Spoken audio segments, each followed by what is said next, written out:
ಮಾಜಿ ಸಚಿವ ಪ್ರಭು ಚೌಹಾಣ್ ಪುತ್ರನಿಗೆ ಬಂಧನ ಭೀತಿ. ಪ್ರತೀಕ್ ಚೌಹಾಣ್ಗೆ ನೋಟಿಸ್ ನೀಡಲು ಖಾಕಿ ಸಿದ್ಧತೆ. ಕೊನೆ ಕ್ಷಣದಲ್ಲಿ ಪ್ರಕರಣಕ್ಕೆ ಬಿಗ್ ಟ್ವಿಸ್ಟ್. ಮಾಜಿ ಸಚಿವ ಪ್ರಭು ಚೌಹಾಣ್ ಪುತ್ರ ಪ್ರತೀಕ್ ಚೌಹಾಣ್ ಮೇಲೆ ಅತ್ಯಾಚಾರ ಕೇಸ್ ದಾಖಲಾಗಿದ್ದು ಬಂಧನದ ಭೀತಿ ಎದುರಾಗಿದೆ. ಬೀದರ್ನ ಮಹಿಳಾ ಪೊಲೀಸ್ ಠಾಣೆಯಲ್ಲಿ ಎಫ್ಐಆರ್ ದಾಖಲಾಗುತ್ತಿದ್ದಂತೆ ಮೆಡಿಕಲ್ ಟೆಸ್ಟ್ ಕೂಡ ಮುಕ್ತಾಯವಾಗಿದೆ. ಅಲ್ಲದೆ ಬೀದರ್ ಜೆಎಂಎಫ್ಸಿ ನ್ಯಾಯಾಧೀಶರ ಮುಂದೆ ಸಂತ್ರಸ್ತೆ 164 ಹೇಳಿಕೆ ನೀಡಿದ್ದಾರೆ. ಬೀದರ್ ಪೊಲೀಸರು ಇಂದು ಅಥವಾ ನಾಳೆ ವಿಚಾರಣೆಗೆ ನೋಟಿಸ್ ನೀಡೋ ಸಾಧ್ಯತೆ ಇದೆ. ಇದರ ಮಧ್ಯೆ ಪ್ರಭು ಚೌಹಾಣ್ ಸಂಬಂಧಿಯೊಬ್ಬರು ಯುವತಿ ಕುಟುಂಬಸ್ಥರ ವಿರುದ್ಧವೇ ಕೇಸ್ ದಾಖಲಿಸಿದ್ದಾರೆ. ಮಾಜಿ ಸಚಿವ ಪ್ರಭು ಚೌಹಾಣ್ ಸಂಬಂಧಿ ಪ್ರಕಾಶ್ ಪವಾರ್ ಎಂಬುವವರು ಯುವತಿ ಸೇರಿದಂತೆ 8 ಜನರ ವಿರುದ್ಧ ಹೋಕ್ರಾಣ ಪೊಲೀಸ್ ಠಾಣೆಯಲ್ಲಿ ಪ್ರಕರಣ ದಾಖಲಿಸಿದ್ದಾರೆ. ಕೊಲೆ ಮಾಡಲು ಉದ್ದೇಶದಿಂದ ಯುವತಿ ತಂದೆ, ತಾಯಿ, ಸಹೋದರ ಸೇರಿದಂತೆ 8 ಜನರು ಪ್ರಭು ಚೌಹಾಣ್ ನಿವಾಸಕ್ಕೆ ಬಂದಿದ್ರು ಎಂದು ಎಫ್ಐಆರ್ ದಾಖಲಿಸಿದ್ದಾರೆ. ಮಹಾರಾಷ್ಟ್ರದ ಉದ್ದಗೀರ್ನಿಂದ 30 ಜನ ಮನೆಗೆ ಬಂದು ಕೊಲೆ ಮಾಡುವ ಉದ್ದೇಶದಿಂದ ಗಲಾಟೆ ಮಾಡಿದ್ದಾರೆ. ಗಲಾಟೆ ತಡೆಯಲು ಹೋದಾಗ ಎಲ್ಲರನ್ನೂ ಕೊಲ್ಲುತ್ತೇವೆ ಎಂದಿದ್ದಾರೆ. ಕಲ್ಲು ಮತ್ತು ಕಟ್ಟಿಗೆ ಸೇರಿದಂತೆ ಮಾರಕಾಸ್ತ್ರಗಳಿಂದ ಹಲ್ಲೆ ಮಾಡಿದ್ದಾರೆ ಎಂದು ಎಫ್ಐಆರ್ನಲ್ಲಿ ಉಲ್ಲೇಖಿಸಿದ್ದಾರೆ. ಇದೇ ತಿಂಗಳು 5ರಂದು ಚೌಹಾಣ್ ಮನೆಯಲ್ಲಿ ಮದುವೆ ಮಾಡುವ ವಿಚಾರಕ್ಕೆ ಮಾರಾಮಾರಿಯಾಗಿತ್ತು. ಅಂದು ಯಾವುದೇ ಎಫ್ಐಆರ್ ದಾಖಲು ಮಾಡದ ಚೌಹಾಣ್ ಸಂಬಂಧಿಕರು ಇದೀಗ ಮಗನ ಮೇಲೆ ಅತ್ಯಾಚಾರ ಪ್ರಕರಣ ದಾಖಲಾದ ಬೆನ್ನಲ್ಲೇ ಸಂತ್ರಸ್ತೆ ಕುಟುಂಬದ ಮೇಲೆ ದೂರು ದಾಖಲಿಸಿರುವುದು ಕುತೂಹಲ ಮೂಡಿಸಿದೆ. ಇನ್ನು ಆರೋಪಿ ಪ್ರತೀಕ್ ವಿಚಾರಣೆ ಮಾಡಿದ ಬಳಿಕ ಇಂದು ಅಥವಾ ನಾಳೆ ಬಂಧನ ಮಾಡುವ ಸಾಧ್ಯತೆ ಇದೆ. ಇತ್ತ ಸಂತ್ರಸ್ತೆ ಪ್ರತೀಕ್ ಚೌಹಾಣ್ನನ್ನ ಕೂಡಲೇ ಬಂಧಿಸಿ ನ್ಯಾಯ ಕೊಡಿಸಿ ಎಂದು ಮನವಿ ಮಾಡಿದ್ದಾರೆ. ಈಗಾಗಲೇ ಎಫ್ಐಆರ್ ದಾಖಲು ಮಾಡಿದ್ದು ಎಷ್ಟು ಬೇಗ ಆಗುತ್ತೋ ಅಷ್ಟು ಬೇಗ ಬಂಧಿಸಿ ನ್ಯಾಯ ಕೊಡಿಸಿ, ಜೊತೆಗೆ ನನಗೆ ಮತ್ತು ಕುಟುಂಬಕ್ಕೆ ರಕ್ಷಣೆ ಕೂಡ ನೀಡಿ ಎಂದು ಹೇಳಿದ್ದಾರೆ.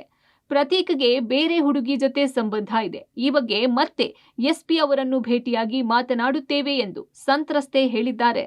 जल्दी से जल्दी न्याय चाहिए. जिस पे मैंने एफआईआर ये किया है उस पे मुझे जल्दी से जल्दी न्याय चाहिए.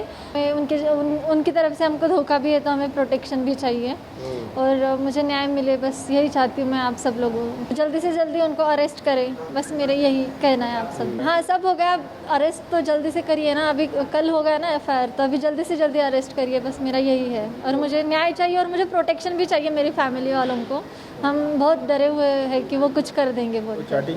उनके रिलेशन है दूसरे लड़कियों के साथ, ऐसे पता है मुझे बस यही न्याय चाहिए कि उसे एफआईआर हो गया है तो उसे जल्दी से जल्दी अरेस्ट. देखते हैं अभी हम सिक्योरिटी के लिए. हाँ, हम जाके आते हैं अभी और बात करते बाद में.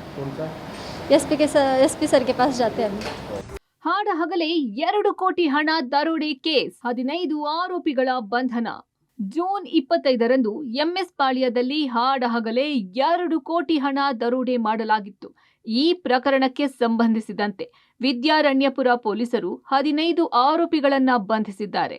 ಆರೋಪಿಗಳ ಬಳಿಯಿಂದ ಒಟ್ಟು 1 ಕೋಟಿ 11 ಲಕ್ಷ ಹಣವನ್ನು ವಶಕ್ಕೆ ಪಡೆಯಲಾಗಿದೆ.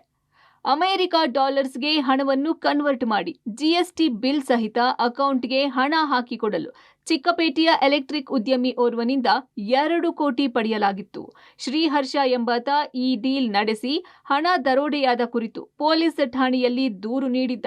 ಆದರೆ ತನಿಖೆ ವೇಳೆ ದೂರುದಾರ ಶ್ರೀಹರ್ಷ ಕೂಡ ಈ ಡಕಾಯಿತಿಯಲ್ಲಿ ಭಾಗಿಯಾಗಿರೋದು ಬಯಲಾಗಿದೆ. ಇನ್ನು ಪೊಲೀಸ್ ತನಿಖೆ ವೇಳೆ ಸಿಂಡಿಕೇಟ್ ಇರೋದು ಗೊತ್ತಾಗಿದೆ. ಹಂತ ಹಂತವಾಗಿ ಆರೋಪಿಗಳನ್ನು ಅರೆಸ್ಟ್ ಮಾಡಿ ನಗದು ಜಪ್ತಿ ಮಾಡಲಾಗಿತ್ತು. ಮೊದಲಿಗೆ ಹಾಕಿಬ್ ಪಾಷಾ, ಮೌಸಿನ್ ಖಾನ್, ಸುಹೇಲ್, ವಸೀಂ ಸೇರಿದಂತೆ 10 ಜನರನ್ನು ಅರೆಸ್ಟ್ ಮಾಡಲಾಗಿತ್ತು. ದರೋಡೆ ಮಾಡಿದ ಹಣವನ್ನು ಚೀಲ ಮತ್ತು ಕಾರ್ಡ್ಬೋರ್ಡ್ ಬಾಕ್ಸ್ನಲ್ಲಿ ಇಟ್ಟುಕೊಂಡು ಪರಾರಿಯಾಗಿದ್ರು. ದೂರುದಾರ ಹರ್ಷನ ಬಳಿಕ ರಕ್ಷಿತ್ ಚಂದ್ರಶೇಖರ, ರಾಕೇಶ್ ಬೆಂಜಮಿನ್ ಎಂಬುವರನ್ನು ಬಂಧಿಸಲಾಗಿದೆ. 4 ಕಾರು, 1 ಲಾಂಗ್, 3 ಚಾಕು ಮತ್ತು 2 ಆಟೋ, 8 ಮೊಬೈಲ್ ಫೋನ್ ವಶಕ್ಕೆ ಪಡೆದಿರುವ ಪೊಲೀಸರು ನಾಪತ್ತೆಯಾಗಿರೋ ಆರೋಪಿಗಳಿಗೆ ಹುಡುಕಾಟ ನಡೆಸಿದ್ದಾರೆ. This gang had manipulated things and the person who has given the complaint is actual one of the main accused. He himself has masterminded it. He has got into an agreement, means there are some 15 to 20 people, of which 15 we have arrested. These 15 people, they have formed 2 groups. One group claims that they will do all this paperwork regarding this cash transaction, and one more actual group which has done the attack. So we have arrested 15 people, we have recovered weapons, we have recovered other items from them, including 1 crore 11 lakh cash and a few vehicles and mobile phones. Based on their information, we have got leads on other criminals also, and we'll shortly arrest them and try to recover the remaining portion of the amount. Barrage ಮೇಲೆ ಭೀಕರ ಅಪಘಾತ, ಕೃಷ್ಣಾ ನದಿಗೆ ಬಿದ್ದ bike ಸವಾರ. ತೆಲಂಗಾಣದ ಜುರಾಲಾ project barrage ಮೇಲೆ ಭೀಕರ ಅಪಘಾತ ನಡೆದಿದ್ದು, ಕಾರು ಡಿಕ್ಕಿ ಹೊಡೆದ ರಭಸಕ್ಕೆ ಬೈಕ್ ಸವಾರ ಕೃಷ್ಣಾ ನದಿಗೆ ಹಾರಿ ಬಿದ್ದು ನಾಪತ್ತೆಯಾಗಿದ್ದಾನೆ. ಕಾರು ಚಾಲಕ ಮೊಬೈಲ್ ನೋಡುತ್ತಾ ಕಾರು ಚಾಲನೆ ಮಾಡಿದ್ದೇ ಅಪಘಾತಕ್ಕೆ ಕಾರಣ ಎನ್ನಲಾಗಿದೆ. ಯುವಕ ನದಿಗೆ ಹಾರಿ ಬೀಳುವ ಅಪಘಾತದ ದೃಶ್ಯ ಸಿಸಿ ಕ್ಯಾಮೆರಾದಲ್ಲಿ ಸೆರೆಯಾಗಿದೆ. ಗದ್ವಾಲ್ನ ಬೂಡಿದಪಾಡು ಗ್ರಾಮದ 21 ವರ್ಷದ ಮಹೇಶ್ ನದಿಯಲ್ಲಿ ನಾಪತ್ತೆಯಾದ ಯುವಕ. ತೆಲಂಗಾಣದ ಗದ್ವಾಲ್ ಜಿಲ್ಲೆಯ ಧರೂರ್ ಬಳಿಯ ಜುರಾಲಾ ಇಂದಿರಾ ಪ್ರಿಯದರ್ಶಿನಿ ಪ್ರಾಜೆಕ್ಟ್ ಡ್ಯಾಂನ ಬ್ಯಾರೇಜ್ನಲ್ಲಿ ಈ ಅಪಘಾತ ನಡೆದಿದೆ. ರಾಯಚೂರು ಮೂಲದ ಕಾರು ಬೈಕ್ಗೆ ಡಿಕ್ಕಿ ಹೊಡೆದಿದೆ. ಕಾರು ಚಾಲಕನ ಅಜಾಗರೂಕತೆಯಿಂದ ಅಪಘಾತವಾಗಿದ್ದು, ಇನ್ನೋರ್ವ ಬೈಕ್ ಸವಾರ ಜಾನಕಿರಾಮ್ಗೆ ಗಂಭೀರ ಗಾಯಗಳಾಗಿದ್ದು, ಹೈದರಾಬಾದ್ನ ಖಾಸಗಿ ಆಸ್ಪತ್ರೆಗೆ ದಾಖಲಿಸಿ ಚಿಕಿತ್ಸೆ ನೀಡಲಾಗ್ತಿದೆ.